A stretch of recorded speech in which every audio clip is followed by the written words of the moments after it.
നമ്മളിന്ന് പാർട്ട് 2 ആണ് ഡിസ്കസ് ചെയ്യണത്. സ്റ്റേമൻ, മൈക്രോസ്പ്രാഞ്ചും ആൻഡ് പോളൻഗേൻ്റെ കഴിഞ്ഞ പാർട്ട് നമ്മൾ ഈ ഒരു പേജിൻ്റെ ഫസ്റ്റ് പാരഗ്രാഫ് പറഞ്ഞു, സെക്കൻഡ് പാരഗ്രാഫ് പറയുന്നത്. So let's start. A typical angiosperm anther is bilobed with each lobe having two theca. അതായത് ഒരു ടിപ്പിക്കൽ ആൻജിയോസ്പേം, സാധാരണ ഒരു ആൻജിയോസ്പേമിൻ്റെ ആന്തർ എങ്ങനത്തെ ആയിരിക്കും? ബൈലോബ്ഡ് ആയിരിക്കും. അത് 2 ലോബ് ഉണ്ടാവും. ഇതൊരു ലോബ്, മറ്റത് അടുത്ത ലോബ്. സോ അങ്ങനെ 2 ലോബ് ഉണ്ടാവും ഒരു ആന്തറിൽ. That is bilobed with each lobe having 2 theca. ഓരോ ലോബിലും 2 തീക്ക വീതം ഉണ്ടാവും. അതായത് ഇവിടെ നോക്കുകയാണെങ്കിൽ ഇതൊരു ലോബ്, ഇത് മറ്റേ ലോബ്. അതിൽ ഓരോന്ന് എത്ര തീക്ക ഉണ്ട്? ഇതൊരു തീക്ക. അങ്ങനെ ടോട്ടൽ 4 തീക്ക ഒരു ആന്തറിൽ ഉണ്ടാവും. അതായത് ഒരു ലോബിൽ 2 theca. That is dithecous. That is they are dithecous. Often a longitudinal groove runs lengthwise separating the theca. ഈ തീക്കൻ്റെ മിഡിൽ കൂടെ നമ്മൾ നോക്കുകയാണെങ്കിൽ ഒരു ലോഞ്ചിറ്റ്യൂഡിനൽ ഗ്രൂവ് റൺ ചെയ്യുന്നുണ്ട്. എന്തിനാണത്? ഈ പോളൻഗേൺസ് ഒക്കെ ഉണ്ടാകുമ്പം അതൊക്കെ ഷെഡ് ചെയ്യാനാണ് ഈ ഒരു സംഭവം. അത് ഷെഡ് ചെയ്യുമ്പോൾ ആണ് എന്തുണ്ടാവുക? റീപ്രൊഡക്ഷൻ നടക്കുക. സോ അതിന് വേണ്ടിയിട്ടാണ് ഈ ഒരു ലെങ്ത് വൈസ് ഗ്രൂവ് ഉള്ളത്. സോ ഈ 2 തീക്കനെ സെപ്പറേറ്റ് ചെയ്തുകൊണ്ട് എന്തുണ്ട്? ഒരു ലോഞ്ചിറ്റ്യൂഡിനൽ ഗ്രൂവ് ഉണ്ട്. Runs lengthwise separating the theca. Let us understand the various types of tissues and their organization in the transverse section of an anther. So ഈ ഒരു പിക്ചറിൽ ഇതാണ് നമ്മുടെ ആന്തറിൻ്റെ ട്രാൻസ്വേഴ്സ് സെക്ഷൻ. ഇതൊരു ലോബാണ്, ഇത് മറ്റൊരു lobe. This is an butterfly shaped. നമ്മൾ നോക്കുകയാണെങ്കിൽ ഇതിൻ്റെ ഷേപ്പ് എന്താണ്? ഒരു ബട്ടർഫ്ലൈ ഷേപ്പ്ഡായിട്ടുള്ള ഒരു സ്ട്രക്ചറാണ് നമ്മുടെ എന്തിനുള്ളത്? ആന്തറിലുള്ളത്. സോ ഇതൊരു ലോബാണ്, ഇത് അടുത്ത ലോബ്. സോ ഇതാണ് ഇതൊരു ഈ ഒരു സെക്ഷനാണ് തീക്ക. അങ്ങനെ ടോട്ടൽ 1 2 3 4 തീക്ക ഉണ്ട് ഒരു ആന്തറിന്. സോ നമുക്ക് ലാബിൽ ഇത് നോക്കാം. ഈ സെൻറ്ററിൽ കാണുന്ന ടിഷ്യൂ ആണെന്ത്? Connective tissue. ഈ ഒരു പോർഷനാണ് കണക്റ്റീവ് ടിഷ്യൂ. ആൻഡ് അതിൻ്റെ ലെയേഴ്സ് ആണ് നമുക്ക് കാണുന്നത്. ഔട്ടർ ലെയർ ആണ് ഇത് എപ്പിഡെർമിസ്. Outer ലെയറാണ് epidermis. പിന്നെ എൻഡോതീഷ്യ ഉണ്ട്. പിന്നെ എന്തുണ്ട്? മിഡിൽ ലെയർ ഉണ്ട്. ആ മിഡിൽ ലെയർ എവിടെ? Yes, middle layer. ഈ ഒരു ലെയറാണ് എന്ത്? Middle layer. പിന്നെ ഈ ലെയർ എന്താ? ദിസ് ഇസ് ടാപ്പീറ്റ് എന്ന് പറയും. ഈ ടാപ്പീറ്റത്തിന് ഉള്ളിൽ കാണുന്നതാണ് എന്ത്? സ്പോറോജിനസ് ടിഷ്യൂ. ഈ ഒരു മൊത്തം ടാപ്പീറ്റവും സ്പോറോജനസ് ടിഷ്യൂവും രണ്ടും കൂടി കൂട്ടി പറയുകയാണെങ്കിൽ ദാറ്റ് ഇസ് മൈക്രോസ്പൊറാഞ്ചിയ. ഇങ്ങനെ 4 മൈക്രോസ്പൊറാഞ്ചിയ ഉണ്ട്. ഇത് മൈക്രോസ്പൊറാഞ്ചിയ. അതിൻ്റെ ഔട്ടർ ലെയറാണ് ടാപ്പീറ്റും, അതിനുള്ളിൽ കാണുന്ന ടിഷ്യൂ ആണ് സ്പോറോജനസ് tissue.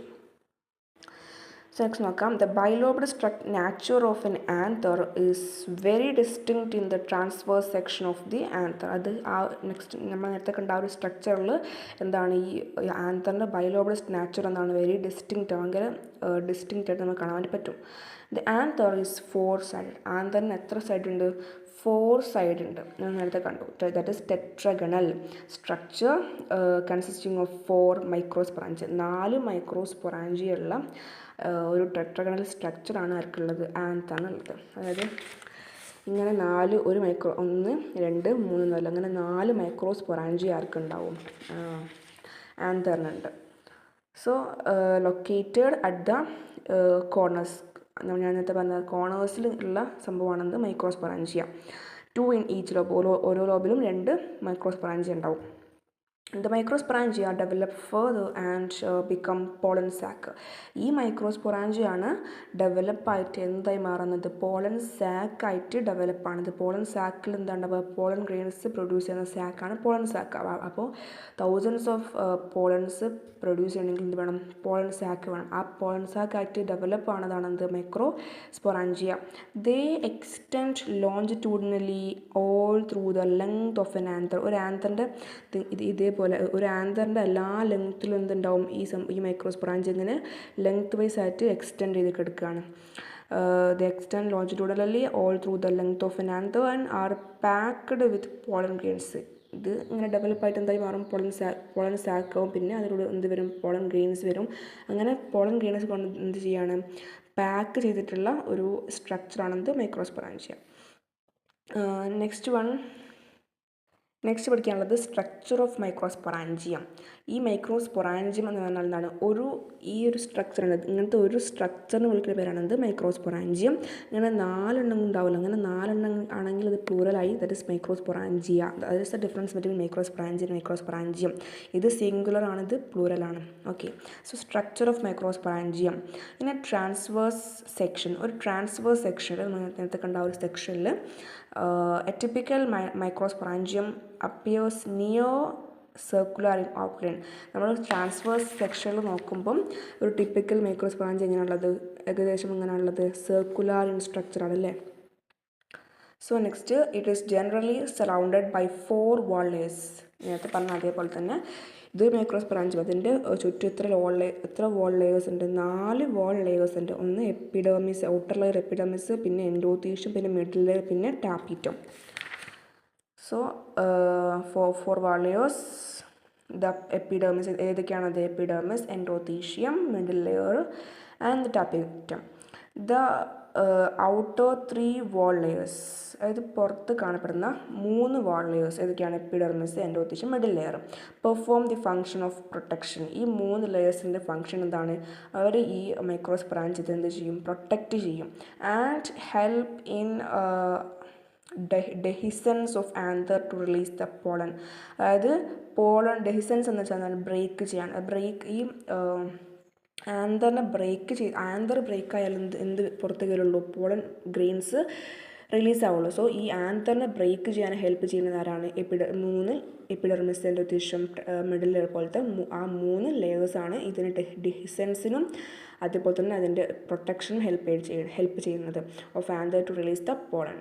The innermost wall layer is the tapetum, possesses dense cytoplasm and generally have more than one nucleus. അതായത് നമ്മുടെ അത് നെക്സ്റ്റ് ലെയറാണ് ഇത് ടാപ്പിറ്റം.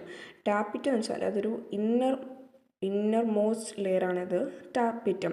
സോ അതിൻ്റെ എന്തുണ്ട്, അതിൻ്റെ ഫംഗ്ഷൻ എന്താ വെച്ചാൽ നറിഷേഴ്സ് ദ ഡെവലപ്പിംഗ് പോളൻ ഗ്രെയിൻസ്. ഇത് ഡെവലപ്പ് ചെയ്ത് വരുന്ന പോളൻ ഗ്രെയിൻസിന് എന്ത് ചെയ്യാണ്?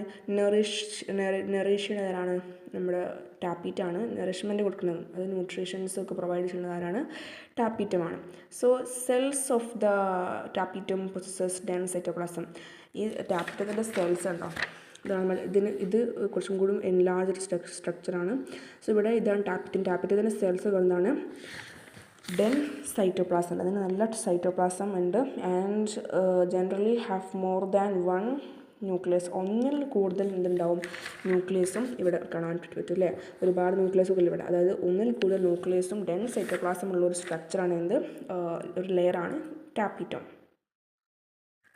When the anther is young, a group of compactly arranged homogeneous cells called the sporogenous tissue occupies the center of each microsporangium. അതായത് ആന്തർ യങ് ആണ് സമയത്ത് ഒരു group of compactly arranged homogeneous cells. Compactly means ഇങ്ങനെ എന്താ പറയുക, compactly ഇങ്ങനെ ഗ്രൂപ്പായിട്ട് നിൽക്കുന്ന ഹോമോജീനസ് ഒരേപോലെയുള്ള സെൽസ് എന്താ ചെയ്യും? അറേഞ്ച് ചെയ്തിട്ട് നിൽക്കും. എവിടെ? ഈ മൈക്രോസ്പൊറാഞ്ചിയത്തിൻ്റെ സെൻറ്ററിൽ. That is called sporogenous tissue. ആ ഒരു ടിഷ്യൂ ആണ് എന്ത്? Sporogenous tissue. Occupies the centre of each മൈക്രോസ്പൊറാഞ്ചിയത്തിൻ്റെ സെൻറ്ററിൽ നിൽക്കുന്ന ആ ഒരു ടിഷ്യൂ ആണെന്ത്?